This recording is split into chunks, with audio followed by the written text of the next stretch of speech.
Welcome to రవికిరణాలు TV బులెటిన్ల ముందుగా headlines చూద్దాం. అయ్యన్న పాత్రుడు ఏకగ్రీవంగా ఎన్నికైనట్లు ప్రకటించిన ప్రొటెం స్పీకర్ గా బాధ్యతలు స్వీకరించిన అయ్యన్న పాత్రుడు చంద్రబాబు పవన్ తో పాటు సభ్యులకు కృతజ్ఞతలు తెలిపిన స్పీకర్.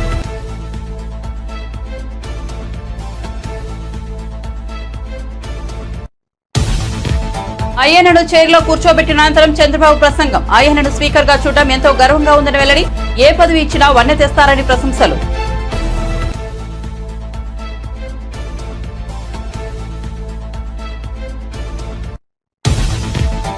స్పీకర్ గా అయ్యన్న పాత్రుడు ఎన్నికపై హర్షం వ్యక్తం చేసిన డిప్యూటీ సీఎం. తిట్టే అవకాశం కోల్పోయారంటూ సభ్యులను నవ్వించిన పవన్. భావంలో ఉండే తీవ్రత భాషల్లో ఉండాల్సిన పని లేదని వ్యాఖ్య.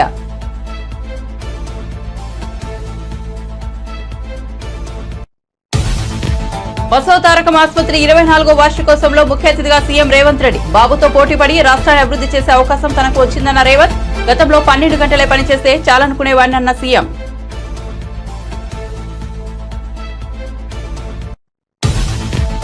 రేవంత్ రెడ్డి అబద్దాలు చూసి గోవెల్స్ తన సమాధిలో ఉలిక్కిపడ్డారన్న కేటీఆర్ ఎద్దేవా. తెలంగాణ ప్రయోజనాలను తాకట్టు పెట్టడానికి కాంగ్రెస్ బీజేపీ ప్రయత్నిస్తున్నాయని విమర్శ. బొగ్గు బ్లాకుల అమ్మకాలను బీఆర్ఎస్ ఎప్పుడు వ్యతిరేకించిందన్న కేటీఆర్.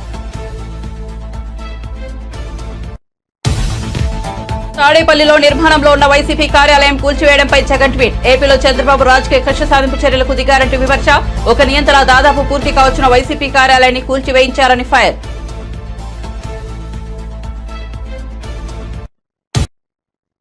ఇక వార్త వివరాల్లోకి వెళ్తే ఆంధ్రప్రదేశ్ అసెంబ్లీ స్పీకర్ గా చింతకాయల అయ్యన్న పాత్రుడు ఏకగ్రీవంగా ఎన్నికయ్యారు. సభాపతి పదవికి అయ్యన్న పాత్రుడు ఒక్కరే నామినేషన్ వేయడంతో ఎన్నిక ఏకగ్రీవంగా మారింది. అయ్యన్న పాత్రుడు స్పీకర్ గా ఎన్నికైనట్లు protem speaker governor Buchaiah Chowdary సభలో ప్రకటించారు. ఆయనను గౌరవంగా సభాపతి సీటు వద్దకు తోడ్కుని రావాల్సిందిగా ముఖ్యమంత్రి చంద్రబాబు, ఉప ముఖ్యమంత్రి పవన్ కళ్యాణ్లకు సూచించారు. సభ్యుల అభినందనల మధ్య అయ్యన్న పాత్రుడు స్పీకర్ బాధ్యతలు స్వీకరించారు. అయ్యన్న పాత్రుడిని చంద్రబాబు, పవన్ కళ్యాణ్ స్పీకర్ సీట్లో కూర్చోబెట్టారు. కాగా సభాపతిగా తనను ఏకగ్రీవంగా ఎన్నుకున్న సభ్యులకు అయ్యన్న పాత్రుడు ధన్యవాదాలు తెలిపారు. ముఖ్యమంత్రి చంద్రబాబుకు స్పీకర్ పదవికి తనకు ప్రతిపాదించిన ఉప ముఖ్యమంత్రి పవన్ కళ్యాణ్, మంత్రి నారా లోకేష్ కు కృతజ్ఞతలు తెలిపారు.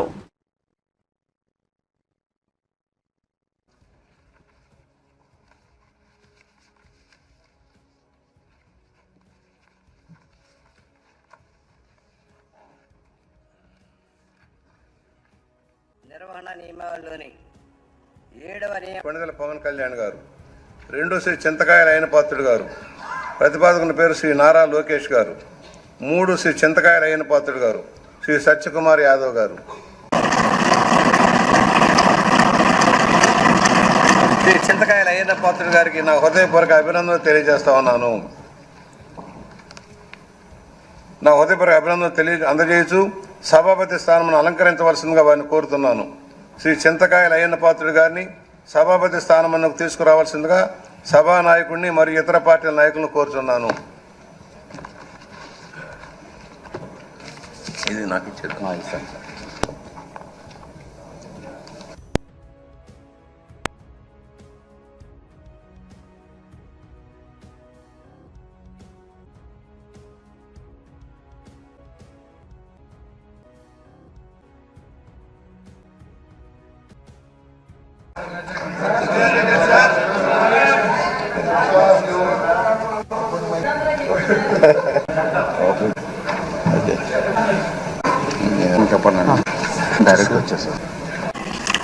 అందరికీ నమస్కారం అండి. ఇప్పుడు ముందుగా ఏపీ అసెంబ్లీ స్పీకర్ గా చింతకాయల అయ్యన్న పాత్రుడిని ఆయన చైర్లో కూర్చోబెట్టిన అనంతరం ముఖ్యమంత్రి చంద్రబాబు ప్రసంగించారు. అధ్యక్ష, తెలుగు రాష్ట్రాల్లోని అత్యంత సీనియర్ శాసనసభ్యుల్లో మీరు ఒకరు. బీసీ నేతగా ఉన్న మిమ్మల్ని నేడు శాసనసభ అధ్యక్ష పదవిలో చూడడం చాలా సంతోషంగా ఉంది. గతంలో మిమ్మల్ని సభలో ఎమ్మెల్యేల మధ్య చూశాం. ఇప్పుడు అధ్యక్ష స్థానంలో చూస్తున్నాం. ఎంతో ఆనందంగానూ గర్వంగానూ ఉంది. అందరి ఆమోదంతో 16వ శాసనసభ స్పీకర్ గా ఏకగ్రీవంగా ఎన్నికైన మీకు నా హృదయపూర్వక అభినందనలు, శుభాకాంక్షలు అంటూ చంద్రబాబు పిలుపు.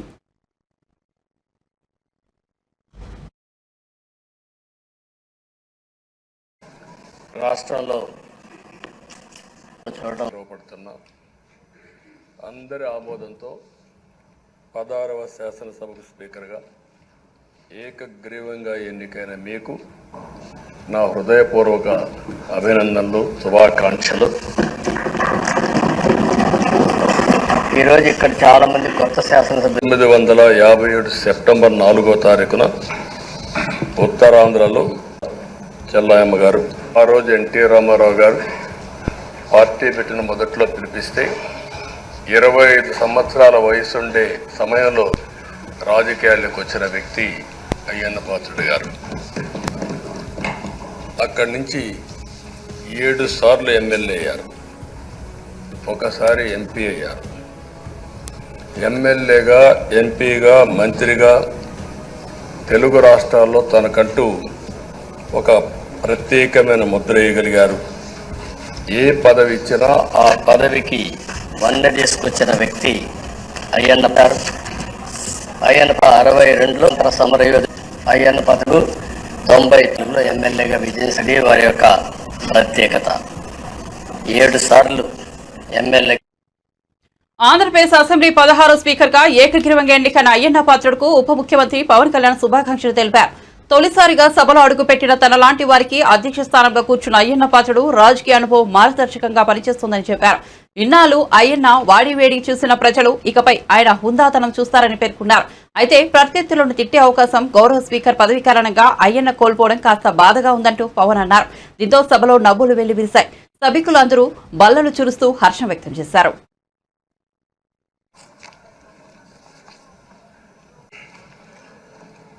16వ శాసనసభకి ఏకగ్రీవంగా ఎన్నికైన సభాపతి శ్రీ చింతకాయల అయ్యన్న పాత్రుడు గారికి హృదయపూర్వక నమస్కారాలు, మీ శుభాకాంక్షలు.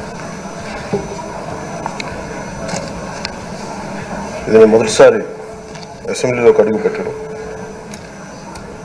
ఇలాంటి సుదీర్ఘ రాజకీయ అనుభవం ఉన్న దాదాపు 7 సార్లు ఎమ్మెల్యేగాను, ఒకసారి పార్లమెంట్లో అడుగుపెట్టిన మీకు, Panchayati Raj, technical education, forest, R&B అనేక మంత్రిత్వ శాఖల్ని సమర్థవంతంగా నిర్వహించిన మీకు ఈ సభాధ్యక్షుడు, ఈ స్పీకర్ స్థానంలో కూర్చోవడం చాలా ఆనందంగా ఉంది. ఇన్ని దశాబ్దాలు ప్రజలు రాజకీయ జీవనంలో ఇన్ని దశాబ్దాలు ప్రజలు మీ వాడి వేడి చూశారు. మీకు కోపం వస్తే ఋషికొండను చెక్కినట్టు ప్రత్యర్థులకి పదునైన ఉత్తరాంధ్ర యాసలో గుండు కొట్టేస్తారు. ఒకటే బాధేస్తాం సార్, ఇకపైన మీకు తిట్టే అవకాశం లేకపోవడం.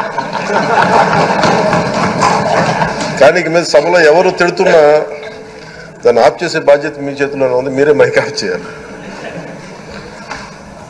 అంటే మా చిన్నప్పుడు నేను చూసేవాడు, ఒకసారి అల్లరి చేసే అబ్బాయిని క్లాస్ లీడర్ చేసేవాడు చిన్నప్పుడు మా స్కూల్లో. కానీ ఇన్నాళ్ళు ప్రజలు మీ వాడి వేడి పలుకులు, మీ ఘాటైన వాగ్దాటి చూశారు. ఈ రోజు నుంచి రాష్ట్ర ప్రజలు మీ హుందాతనం చూస్తారు. డిబేట్స్ వెనకాల దాక్కుని సంస్కారహీనమైన భాషల్ని, భావాల్ని రకరకాల మాధ్యాల్లో విరజిమ్ముతూ ఉంటారు. దాని నియంత్రణ మీ ఆధ్వర్యంలో ఇక్కడి నుంచే మొదలవ్వాలి. ఇందాక సభా నాయకులు, గౌరవ ముఖ్యమంత్రి శ్రీ చంద్రబాబు నాయుడు గారు చెప్తారు, ఆడబిడ్డలు ఏ విధంగా నలిగిపోయారు ఈ రాష్ట్రంలో గత 5 సంవత్సరాల్లో. చిన్న లేదు, పెద్ద లేదు, ఎవరని లేదు. ఎవరన్నా సరే ఒక మాట మాట్లాడితే వాళ్ళు వ్యక్తిగతంగా దూషణ, సోషల్ మీడియాలో వాళ్ళని క్యారెక్టర్ అసాసినేట్ చేయటం, వాళ్ళు పెద్ద నాయకులు కావచ్చు, కార్యకర్తలు కావచ్చు, లేదా వాళ్ళకి ఎదురు తిరిగి ఒక ఒపీనియన్ చెప్పి ఎవరైనా సగటు మనిషి కూడా కావచ్చు. అది ఇక్కడతో ఈ రోజు నుంచి ఆగిపోవాలి అధ్యక్ష. అది మీ ఆధ్వర్యంలోనే మొదలవ్వాలి. గత ప్రభుత్వం తాలూకు సభ జరిగిన విధానం చూస్తే ఈ వ్యక్తిగత దూషణ ఇవన్నీ చాలా ఇబ్బంది పెట్టే ప్రజలు. ఈ రోజున వాళ్ళకి 11 సీట్లకు పరిమితం అయ్యారు, ఈ రోజు లేరు. మనకు గుర్తింపు రావాలంటే సమర్థులైన ఆటగాడితో పోటీ పడాలని సీఎం రేవంత్ రెడ్డి అన్నారు. పక్క రాష్ట్ర ముఖ్యమంత్రి చంద్రబాబుతో పోటీపడి ఈ రాష్ట్రాన్ని అభివృద్ధి సంక్షేమంలో ముందుకు నడిపే అవకాశం నాకొచ్చింది. గతంలో నేను 12 గంటలే పనిచేస్తే చాలనుకునేవాడిని, కానీ ఇప్పుడు మనం కూడా చంద్రబాబులా 18 గంటలు పనిచేస్తూ ఆయనతో పోటీ పడదామని అధికారులు, సహచరులతో చెప్పారని బసవతారక ఆసుపత్రి 24వ వార్షికోత్సవంలో సీఎం రేవంత్ రెడ్డి పేర్కొన్నారు. శనివారం బసవతారకం ఆసుపత్రి 24వ వార్షికోత్సవానికి ముఖ్య అతిథిగా హాజరైన రేవంత్ రెడ్డి తెలంగాణలో త్వరలో హెల్త్ టూరిజం హబ్ ఏర్పాటు చేసే ఆలోచనలో ఉన్నట్లు తెలిపారు. శంషాబాద్ పరిసర ప్రాంతాల్లో 500 నుంచి 100 ఎకరాల్లో వైద్య రంగంలో రాణించిన సంస్థలకు అవకాశం ఇస్తామన్నారు. అన్ని రకాల జబ్బులకు సంబంధించి ఇక్కడే వైద్యం అందేలా హెల్త్ టూరిజం హబ్ ఏర్పాటు చేస్తామన్నారు. 24 సంవత్సరాలు పూర్తి చేసి ఆదర్శంగా నిలబడే విధంగా తీర్చిదిద్దిన ఈ సంస్థ మీరు నిర్వహించే కార్యక్రమంలో పాల్గొనడం నాకు చాలా సంతోషాన్ని ఇచ్చింది. నాతో పాటు ఈ కార్యక్రమంలో నామ నాగేశ్వరరావు గారు, విశాఖపట్నం పార్లమెంట్ సభ్యులు యువమిత్రుడు భరత్ గారు, నూరి దత్తాత్రేయులు గారు, ప్రసాద్ గారు, ఇతర మిత్రులు, బసవతారకం సిబ్బంది, నందమూరి తారక రామారావు గారి అభిమానులందరికీ కూడా నేను మనస్ఫూర్తిగా అభినందనలు తెలియజేస్తున్నాను.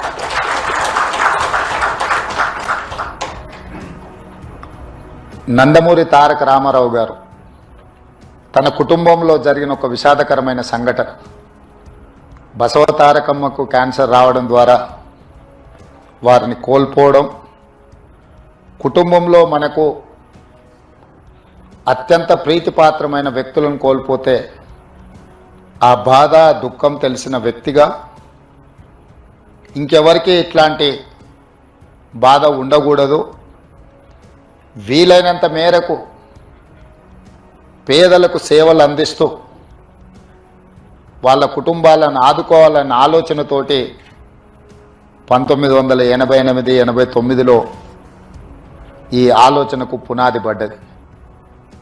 ఆ ఆలోచన ముందుకు సాగకపోయినా 2000 సంవత్సరంలో నారా చంద్రబాబు నాయుడు గారు రెండవసారి ముఖ్యమంత్రిగా బాధ్యతలు చేపట్టిన తర్వాత ఆనాటి ప్రధానమంత్రి అటల్ బిహారీ వాజ్పేయి గారిని పిలిపించి ఈ సంస్థను ముందుకు తీసుకెళ్ళాలి, నందమూరి తారక రామారావు గారి యొక్క ఆలోచన సంక్షేమము అభివృద్ధి విధానాలను కొనసాగించాలని వారు పట్టుదలతో ఆనాటి దేశ ప్రధానమంత్రిని ఇక్కడికి రప్పించి ఈ యొక్క గొప్ప అద్భుతానికి పునాది రాయడం జరిగింది.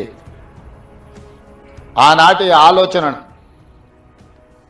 నందమూరి తారక రామారావు గారు నిస్వార్థంగా ఎలాంటి లాభం కానీ ఎలాంటి స్వార్థం కానీ లేకుండా తెలుగు ప్రజలకే కాదు, ఈ దేశంలో ఉండే ఎవరికైనా క్యాన్సర్ అంటే ఒక మహమ్మారి, అది ఒక మందు లేని జబ్బు, క్యాన్సర్ అంటే ఒక భయం ఉన్న సందర్భంలో నిబంధనలకు విరుద్ధంగా ఉందని అమరావతిలోని తాడేపల్లిలో నిర్మాణంలో ఉన్న వైసీపీ కేంద్ర కార్యాలయాన్ని సిఆర్డీ అధికారులు కూల్చేశారు. తాడేపల్లి మండలం సీతానగరం వద్ద నిర్మాణంలో ఉన్న వైసీపీ కార్యాలయాన్ని ఉదయం 5:30 ప్రాంతంలో పోలీసులు పహారా మధ్య ప్రొకేరియన్లో బుల్డోజర్లతో సిఆర్డీ అధికారులు కూల్చేశారు. ఫస్ట్ ఫ్లోర్ పూర్తయి స్లాబ్ కు సిద్దమవుతున్న టైంలో అధికారులు ఈ చర్యలు తీసుకున్నారు. నీటిపారుదల శాఖ స్థలంలో భవనం నిర్మిస్తున్నారని, అందుకే చర్యలు తీసుకున్నామని అధికారులు తెలిపారు. కూల్చే సమయంలో అటుగా కార్యకర్తలు, నేతలు రాకుండా పోలీసులు చర్యలు తీసుకున్నారు. తర్వాత భారీ భద్రత మధ్య కూల్చివేతలు సాగాయి. ఇక నిర్మాణంలో ఉన్న ఈ భవనాన్ని కూల్చివేయాలన్న సిఆర్డీఏ ప్రిలిమినరీ ప్రొసీడింగ్స్ కు సవాల్ చేస్తూ వైసీపీ హైకోర్టును ఆశ్రయించింది. ఇదే విషయాన్ని సిఆర్డీఏ కమిషనర్ దృష్టికి వైసీపీ న్యాయవాది తీసుకెళ్లారు. అయినప్పటికీ సిఆర్డీఏ కూల్చివేతలు చేపట్టింది. ఇదే విషయాన్ని మరోసారి హైకోర్టు దృష్టికి తీసుకెళ్తామని వైసీపీ చెబుతోంది.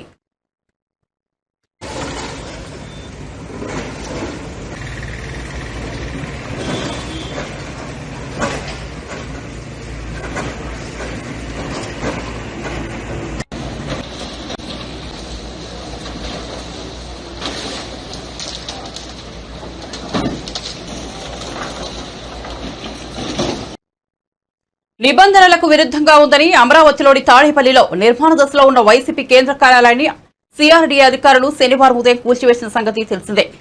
ఈ నిర్మాణం కూల్చివేతపై తాజాగా వైసీపీ సీనియర్ నేత మాజీ మంత్రి అంబటి రాంబాబు ఎక్స్ వేదికగా స్పందించారు.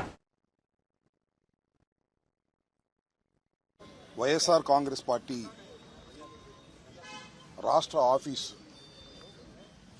నిర్మాణంలో ఉన్న కట్టడాన్ని నిర్దాక్షిణ్యంగా బుల్డోజర్లు ఇతరత్రా ఉన్న వాహనాలను తీసుకొచ్చి సుమారుగా ఒక 2 గంటల్లోనే పూర్తిగా నిర్మాణంలో ఉన్నటువంటి ఆ నిర్మాణాన్ని నేలమట్టం చేశారు. దాన్ని కూడా మేము చూసి రావటం జరిగింది.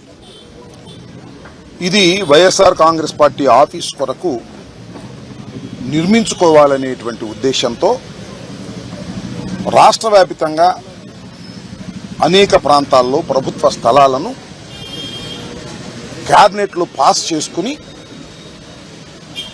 వైఎస్ఆర్ కాంగ్రెస్ పార్టీకి కేటాయించుకోవటం జరిగింది. ఇదేదో వైఎస్ఆర్ కాంగ్రెస్ పార్టీ అధికారంలోకి ఉన్నది కాబట్టి మేము తీసుకొచ్చినటువంటి సాంప్రదాయం కాదు ఇది. ఇంతకుముందు తెలుగుదేశం పార్టీ కూడా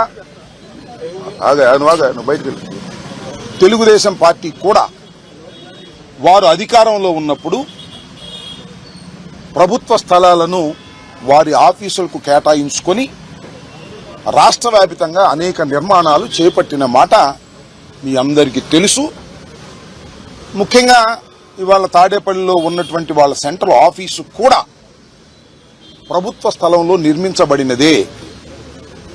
దానిలో ఇంకా కొద్దిగా వాగు పోరంబోక అది కూడా ఆక్రమించుకున్నారనేటువంటి అభియోగాలు ఉన్నాయి. అది కోర్టులో కూడా డిస్ప్యూట్ నడుస్తూ ఉన్నది. మేము ఇక్కడ చాలా పాయింట్అవుట్ చేయాలనుకుంటున్నటువంటి అంశం ఏమిటంటే నిర్మాణంలో ఉన్నటువంటి మా భవనాన్ని నిర్దాక్షిణ్యంగా కక్ష సాధింపుతో ఈ నిర్మాణాన్ని కూల్చివేయటాన్ని ఈ రాష్ట్రంలోనే కాదు దేశంలోనే కాదు ఉన్న ప్రజాస్వామ్యవాదులందరూ ఖండించవలసినటువంటి అంశమని ఈ సందర్భంగా నేను మీ ద్వారా తెలియపరుస్తూ ఉన్నా. పార్టీలకు అతీతంగా ఏ పార్టీలైనా కావచ్చు.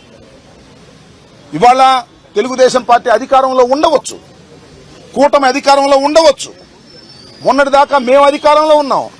మాకన్నా ముందు చంద్రబాబు నాయుడు గారు అధికారంలో ఉన్నారు. అంతకుముందు రాజశేఖర రెడ్డి గారు అధికారంలో ఉన్నారు. అధికారం ఎవ్వరికీ శాశ్వతం కాదనేది చరిత్ర చెబుతున్నటువంటి సత్యం.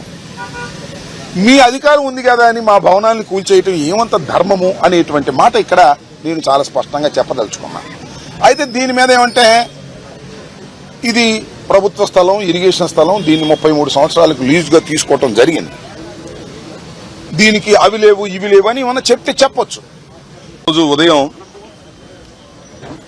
సుమారుగా 4-5 గంటల సమయంలో ముఖ్యమంత్రి రేవంత్ రెడ్డిపై బీఆర్ఎస్ వర్కింగ్ ప్రెసిడెంట్ కేటీఆర్ తీవ్రస్థాయిలో మండిపడ్డారు. రేవంత్ రెడ్డి అబద్దాలు చూసి గ్లోబల్స్ తన సమాధిలోనే ఉలిక్కిపడ్డారని విమర్శించారు.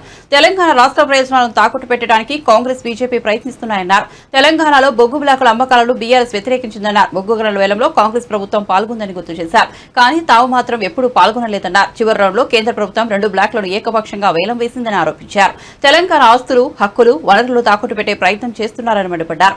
ఆస్తులు తాకట్టు పెట్టే నేరాల్లో కాంగ్రెస్ బీజేపీ భాగస్వాములను ఆగ్రహం వ్యక్తం చేశారు. రాష్ట్ర నదీ ప్రాంత హక్కుల రక్షణలో కాంగ్రెస్ విఫలమైందన్నారు. సింగరేణి బొగ్గు గనుల ప్రైవేటీకరణలో బీజేపీకి కాంగ్రెస్ సహకారం అందించిందని ఆరోపించారు. అన్ని రంగాలకు దోహదం చేస్తున్న పార్టీలకు ప్రజలు గుణపాఠం చెబుతారన్నారు. బసవతారకం ఆసుపత్రి సేవల విస్తరణకు సహకరించాలని ముఖ్యమంత్రి రేవంత్ రెడ్డిని కోరిన వెంటనే అంగీకరించారని ఆంధ్రప్రదేశ్ రాష్ట్రంలోని హిందూపురం నియోజకవర్గం ఎమ్మెల్యే నందమూరి బాలకృష్ణ అన్నారు. రేవంత్ రెడ్డి అందరికీ ఆదర్శంగా నిలిచారన్నారు. శనివారం హైదరాబాద్ లోని బసవతారకం ఇండో అమెరికన్ క్యాన్సర్ ఆసుపత్రి 24వ వార్షికోత్సవం జరిగింది. ఈ కార్యక్రమానికి తెలంగాణ సీఎం రేవంత్ రెడ్డి, ఆసుపత్రి చైర్మన్ బాలకృష్ణ పాల్గొన్నారు. ఈ సందర్భంగా బాలకృష్ణ మాట్లాడుతూ క్యాన్సర్ మహమ్మారి ప్రజలను పట్టిపీడిస్తోందన్నారు. తన తండ్రి ఎన్టీఆర్ దూరదృష్టి కలిగిన వ్యక్తి అని, ఆ కారణంగానే మంచి ఆలోచనతో ఈ ఆసుపత్రిని నిర్మించారని పేర్కొన్నారు. నాడు బండలతో నిండిన ఈ ప్రాంతంలో బసవతారకం ఆసుపత్రి నిర్మించారని తెలిపారు. ఇక్కడ రోగులకు మంచి సేవలు అందిస్తున్నట్లు చెప్పారు. వాజ్పేయి ప్రధానిగా ఉన్నప్పుడు 6 కోట్లు మంజూరు చేసి ఆసుపత్రి అభివృద్ధికి దోహదపడ్డారన్నారు. ఇంత గొప్ప ఆసుపత్రికి తాను చైర్మన్ గా ఉన్నందుకు ఎంతో ఆనందంగా ఉందన్నారు. మీ అందరికీ నా కృతజ్ఞతలు తెలియజేసుకుంటున్నాను. ముఖ్యంగా మీ యువనేత, అంటే తెలంగాణ రాష్ట్ర ముఖ్యమంత్రి యువనేత అందరికీ ఒక ఆదర్శం, పోరాట పటిమ కల ఒక నాయకుడిని ఇవాళ తెలంగాణ ప్రజలందరూ ఆయన్ని, అంటే యువతరానికి ప్రతినిధులు, నవతరానికి నాయకులు, భావితరానికి భారతదేశపు మహాశక్తి. అంటే మనకున్నంత యువత, యువ శక్తి మరి ఏ దేశంలో కూడా లేదు. ఒకప్పుడు చైనా గురించి చెప్పుకునే వాళ్ళం, వాళ్ళేమో ఏదో ఫ్యామిలీ ప్లానింగ్ అని మనదేమో పెరుగుతూ పోతుంది జనాభా. పెరుగుతూ పోతుందంటే అదొక రకంగా వరం మనకి. సరైన దారిలో సరైన ఈ యొక్క ప్రభుత్వ విధి విధానాలతో వాళ్ళు మనం ప్రోత్సహించి వాళ్ళకి సరైన దారి చూపిస్తే తప్పకుండా మన దేశం మొదటి స్థానంలో ఈ ప్రపంచంలో నిలుస్తుంది. ఈ యొక్క రాష్ట్రం ఈ మన ఐటీ రంగం కానివ్వండి, హైదరాబాద్ సిటీ కానివ్వండి, ఇవన్నీ అభివృద్ధి చెందడం, యువకులకి మంచి అవకాశం కలగడం, ఆనాడు ఏదో డాక్టర్ ఇంజనీర్ అనే కాకుండా ఒక కొత్త ఎన్నో అవకాశాలు వాళ్ళకు కల్పించడం, దాంతో వాళ్ళు ఆర్థికంగా ఎంత పెద్ద కుటుంబం అయినా ఆ కుటుంబంలో ఒక యువకుడికి ఏ ఐటీ జాబ్ ఏదో వస్తే బ్రహ్మాండమైన మంచి జీతంతో ఒక కల్పన కలిగించింది ఆనాడు. అప్పుడు ఇక్కడ ఈ ఆసుపత్రి నిర్మాణం అప్పుడు ఏముండేవి కావన్నీ బండలే ఇక్కడ. అప్పుడు నాన్నగారు విశ్వవిఖ్యాత నట సార్వభౌమ కళాప్రపూర్ణ నటరత్న పద్మశ్రీ నందమూరి తారక రామారావు గారు ఆనాడు ఇక్కడ ఈ యొక్క ఆసుపత్రిని నిర్మించడానికి పూనుకోవడం. అందరూ అనుకున్నారు ఇప్పుడు ఏంటి ఇక్కడ అన్ని బండరాళ్ళు ఉన్నాయి, ఇక్కడ ఎందుకు కడుతున్నారని. మరి వాళ్ళు చూస్తున్నాం మనం ఇవాళ దేశంలో, దేశమే కాదు ప్రపంచంలో కల్లా నంబర్ 1 ఏరియా అయింది. ఇవాళ ఇటు విస్తరిస్తూ పోతాను, ఇంకా ఇటు జూబ్లీహిల్స్ నుంచి అట్లా. సో ఆయన ఒక దూరదృష్టి, ప్రతి విషయంలోనూ కూడా ఆయన దూరదృష్టి. అందుకే ఆయన పేదవాడు ఆఖరి తెలిసిన అన్న కూడా ఆయన అయ్యాడు. అలాగే ఉత్తరాంధ్ర టైగర్ అయ్యన్న పాత్రుడు స్పీకర్ గా ఎన్నికవడం ఉత్తరాంధ్ర ప్రజలకు దక్కిన గౌరవం. ఉత్తరాంధ్రకు చెందిన తన అదృష్టమని ఏపీ హోంమంత్రి వంగలపూడి అనిత పేర్కొన్నారు. సభాపతిగా ఎన్నికైన అయ్యన్న పాత్రుడుకు అభినందనలు తెలియజేస్తూ సభలో మంత్రి ప్రసంగించారు. ఉత్తరాంధ్ర ప్రజల అయ్యన్న పాత్రను తాతాజీ అంటూ ప్రేమగా పిలుచుకుంటారని చెప్పారు. తన పక్క నియోజకవర్గం నుంచి ఆయన ఎమ్మెల్యేగా గెలుస్తూ తనను మార్గదర్శకంగా ఉంటూ వస్తున్నారని వివరించారు. ధీరుడు మా అయ్యన్న పాత్రుడు గారు, మా తాతాజీ గారు. అటువంటి వ్యక్తిని ఈరోజు స్పీకర్ స్థానంలో కూర్చొని ఈరోజు ఎంతోమంది ఎమ్మెల్యేలకి మార్గదర్శకంగా కూర్చోబెట్టినందుకు నిజంగా అందరికీ కూడా, ఇక్కడ ఉన్న వాళ్ళందరికీ కూడా పేరు పేరున నేను ధన్యవాదాలు, నమస్కారాలు తెలియజేసుకోవాలి. ఎందుకంటే అయ్యన్న పాత్రుడు గారు నా పక్క నియోజకవర్గం. ఎప్పుడూ కూడా గురువు గారిగా నేను రాజకీయాల్లోకి వచ్చినప్పుడు కొత్తగా ఉన్నప్పటికీ కూడా ప్రతి ఒక్క విషయంలోని కూడా మమ్మల్ని గైడ్ చేసి ఈరోజు ఈ పొజిషన్కి తీసుకురాగలిగారంటే ఆ రోజు అయ్యన్న పాత్రుడు గారు ఇచ్చిన స్ఫూర్తి. అయ్యన్న పాత్రుడు గారు 2004లో నేను నర్సీపట్నంలో ఒక టీచర్గా నేను ఉండేదాన్ని. ఎందుకంటే ఈ ఒక్క ముక్క చెప్పాలి, ఎందుకంటే ఈ ఎన్డీఏ గవర్నమెంట్ కానీ తెలుగుదేశం పార్టీ గవర్నమెంట్ కానీ ఒక సామాన్యులను తీసుకొచ్చి శాసనసభలో కూర్చోబెట్టి శాసనాలు తీర్చిదిద్దే విషయంలో ముందు కూర్చోబెడుతున్నారన్న విషయాన్ని తెలియజెప్పడానికి ఒక విషయం చెప్పాలి. 2004లో నేను టీచర్గా నర్సీపట్నంలో పనిచేస్తున్నా. ఆ టైంలో గౌరవ స్పీకర్ గారు అక్కడ ఎమ్మెల్యే. ఆ రోజు నేను వెళ్ళి మీకు బొకే కూడా ఇచ్చున్నా, మీ జన్మదినానికి వచ్చి మేము శుభాకాంక్షలు తెలియజెప్పడానికి యాజ్ ఎ టీచర్గా. మళ్ళీ ఈరోజు ఇక్కడ కూర్చొని ఒక శాసనసభలో ఒక మంత్రిగా, ఒక స్పీకర్గా మీకు ధన్యవాదాలు తెలియజేసుకున్నాను. ఎందుకనంటే ఒక శాసనసభ నడిపించడం చేత కాదు, ఒక అడ్మినిస్ట్రేషన్ చేయడం చేత కాక ఒక నియంత పరిపాలనలో ఆంధ్రప్రదేశ్ రాష్ట్రం అట్టడుగుపోయిందన్న సంగతి మనందరికీ తెలుసు.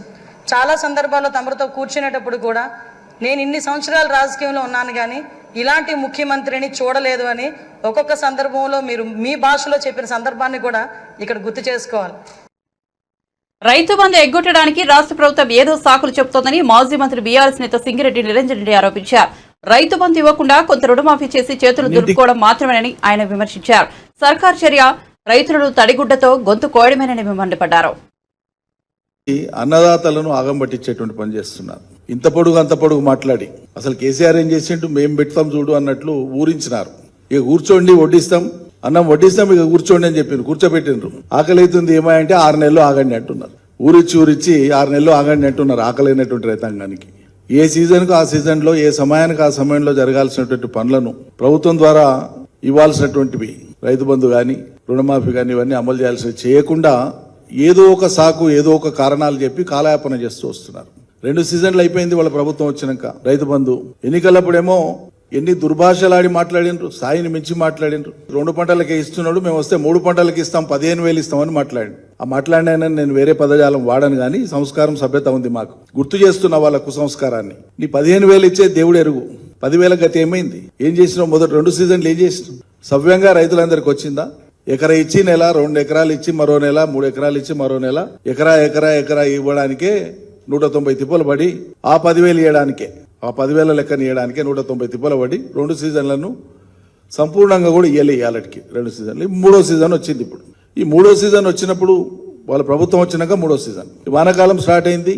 పత్తి, మక్క, జొన్న, ఇతర ధాన్యాలకు సంబంధించినటువంటి పంటలన్నిటికి సంబంధించి ఇదివరకే వ్యవసాయ పనులు ముమ్మరంగా ప్రారంభమైపోయినాయి.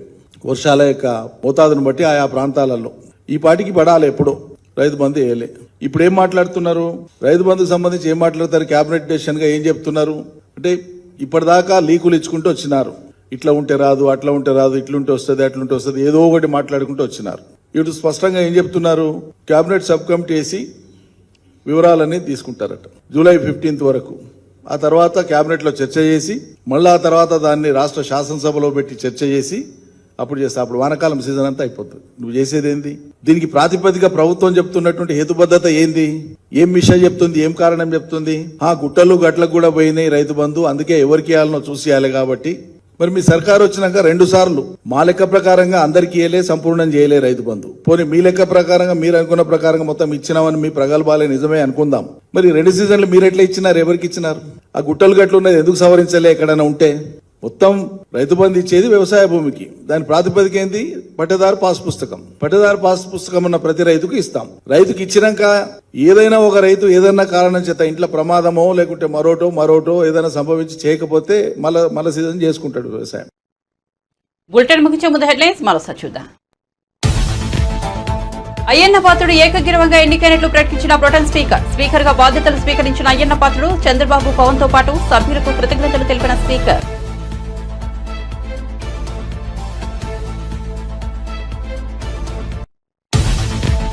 అయ్యన్నను చైర్లో కూర్చోబెట్టిన అనంతరం చంద్రబాబు ప్రసంగం. అయ్యన్నను స్పీకర్ గా చూడడం ఎంతో గర్వంగా ఉందని వెల్లడి. ఏ పదవి ఇచ్చినా వన్న తెస్తారని ప్రశంసలు.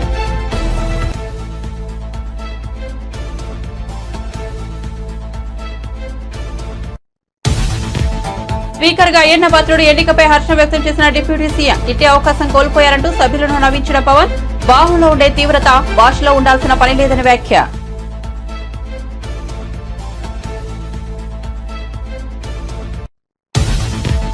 బసవతారకం ఆసుపత్రి 24వ వార్షికోత్సవంలో ముఖ్య అతిథిగా సీఎం రేవంత్ రెడ్డి. బాబుతో పోటీపడి రాష్ట్రాన్ని అభివృద్ధి చేసే అవకాశం తనకు వచ్చిందన్న రేవంత్. గతంలో 12 గంటలే పనిచేస్తే చాలనుకునేవాడినని సీఎం.